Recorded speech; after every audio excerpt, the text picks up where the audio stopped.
about healthcare policies. In reference to Assembly Bill 890, the primary author is Assemblymember Jim Wood.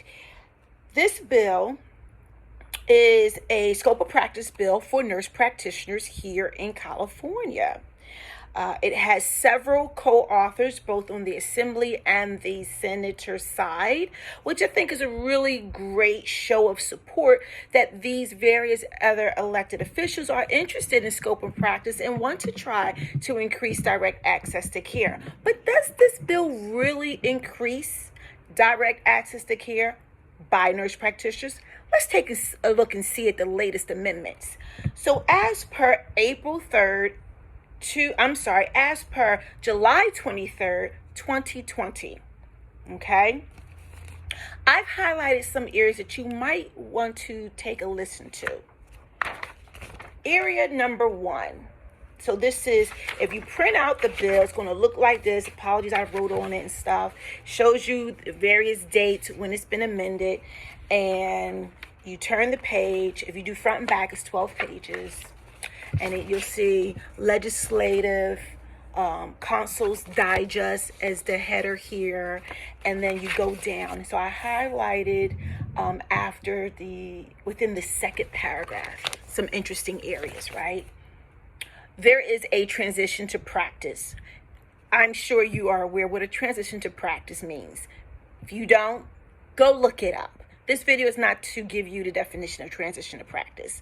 To sum it up though, you got to do some hours or some clinical practice, professional experience hours with someone, governed by someone, mentored by someone. You got to show that you've transitioned in order to practice as a nurse practitioner. Even though you just graduated and you're board certified, but you got to still do a transition. But we'll get to that. Okay. It also says here in this wonderful last sentence of this second paragraph, require the board to issue that certification to a nurse practitioner who meets additional specified education and experience requirements. What does that mean? I don't know. Next paragraph, interesting statement. The bill would also require the board to request the Department's Office of Professional Examination Services or an equivalent organization to perform an occupational analysis of nurse practitioners performing certain functions. What does that mean? We don't know. Okay. The bill would require the board to identify and develop a supplemental examination for licensees if needed based on the assessment. So does that mean my board certification is not enough? Probably not. According to here, I may need to undergo some supplemental examination. Who's going to develop that examination? I'm glad you asked that question. Well, this bill requires that. Let's get to that section of the bill. And all these other pages in between talks about this 805 thing, which I really don't know. I'm not an expert in that. A lot of 805 language, a lot of it, okay? This episode is not about the 805 language. So the bill actually wants to establish a nurse practitioner advisory committee to advise and make recommendations to the board on all matters. Again, on all matters. All matters. Well, Charlotte, that sounds good. It's a nurse practitioner advisory committee. Well, wait a minute.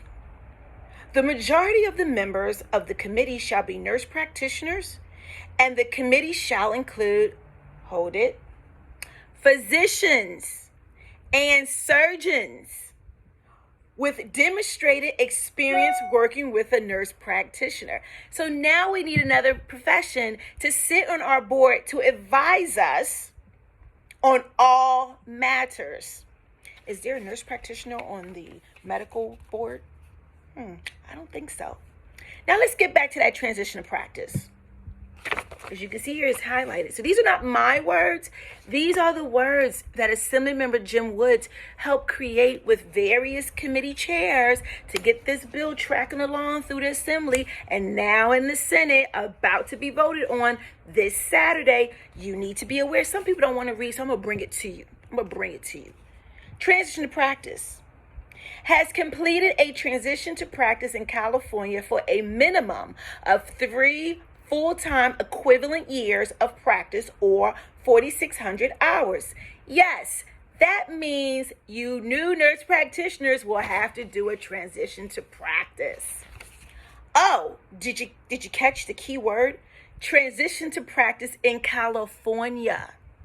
So if you are in another state and you've been practicing for I don't know how many years, clearly more than 3 years, 4,600 hours, you too will have to do a transition to practice because you didn't do one in California.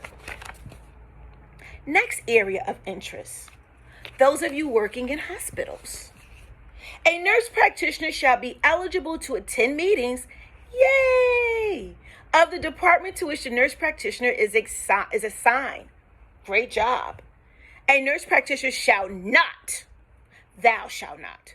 A nurse practitioner should not vote at department, division, or other meetings unless the vote is regarding the determination of nurse practitioner privileges with the organization, peer review of nurse practitioner clinical practice, whether a licensee employment is in the best interest of the community served by a hospital, etc., etc., etc. Go read the bill yourself if you need more information, but you get the gist. A nurse practitioner shall not. Can you imagine that? Now they're telling us how we can vote. Here's another one.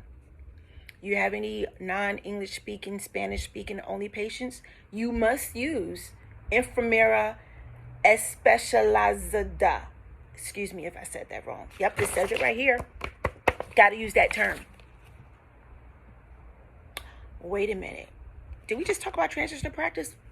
Well, that's for like new MPs and those who moved to California who didn't do a transition to practice in California.